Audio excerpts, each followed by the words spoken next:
স্বাধীন বাংলাদেশ আয়তনের দিক দিয়ে ছোট থাকলেও এর জনসংখ্যা ছিল প্রায় 7 কোটি, যা তখনকার দিনের অস্ট্রেলিয়ার প্রায় 5 গুণ বেশি। দার্শনিক থমাস হবসের মতে ছোট রাষ্ট্রের প্রশাসন দুর্বল হলে ক্ষমতার অপব্যবহার এবং দুর্নীতি বৃদ্ধি পায়।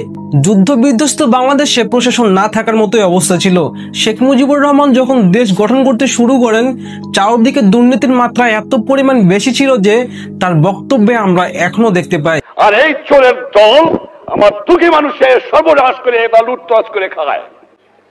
এই জন্য জীবনের যৌবন নষ্ট করি নাই, এই জন্য শহীদরা রক্ত দিয়ে যায় নাই যে কয়েকটা চোরাকার বাড়ি মুনাফাখোর ঘুষখোর দেশের সম্পদ বাইরে বাইরে করে দিয়ে আসে, জিনিসের দাম গুদাম করে মানুষকে না খাওয়া মারে।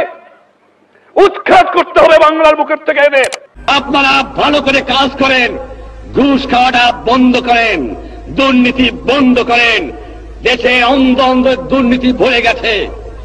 আমি আশ্চর্য হয়ে যাই, যাও ভিক্ষা করে আনি, তাও চাটার গুষ্টি চাইতে খেয়ে ফেলায় দেয়, আমার গরিব পায় না। এত চোরের চোর, চোর থেকে যে পয়দা হয়েছে আমি জানি না, পাকিস্তানের সব নিয়ে গেছে, কিন্তু এই চোর টুক ফিরে গেছে আমার কাছে। দার্শনিক থমাস মালথাস তার পপুলেশন থিওরি বইয়ে লিখেন, জনসংখ্যা বাড়ে জ্যামিতিক হারে, কিন্তু খাদ্য উৎপাদন বাড়ে গাণিতিক হারে। ফলে ভূমি কম হলে জনসংখ্যার চাপ থেকে তৈরি হয় কর্মসংস্থানের সংকট, দারিদ্র, দুর্ভিক্ষ।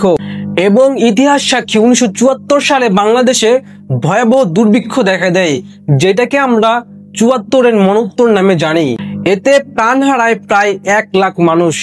রাজনৈতিক অস্থিরতা, প্রশাসনিক কাঠামো এবং অর্থনীতি উদ্ধার করার জন্য শেখ মুজিবুর রহমান একদলীয় শাসন ব্যবস্থা জারি করার সিদ্ধান্ত নেন। তারই পরিপ্রেক্ষিতে 1975 সালে সংবিধানের 4র্থ সংশোধনীর মাধ্যমে একদলীয় শাসন ব্যবস্থা জারি করা হয় এবং 24শে ফেব্রুয়ারি বাকশাল গঠন করা হয়। বাকশাল বাংলাদেশ কৃষক শ্রমিক আওয়ামী লীগ, যা ইতিহাসে বিতর্কিত একটি রাজনৈতিক দল। পাকিস্তান সরকারকে স্বৈরাচারী বলা শেখ মুজিবুর রহমান নিজেও স্বৈরাচারী হয়ে ওঠেন একদলীয় শাসন ব্যবস্থা জারি করার মাধ্যমে। বাকশাল গঠনের 6 মাস পরে সামরিক অভ্যুত্থানের মাধ্যমে শেখ মুজিবুর রহমানকে সপরিবারে হত্যা করা হয় এবং আনুষ্ঠানিকভাবে একদলীয় শাসন ব্যবস্থা শেষ হয়।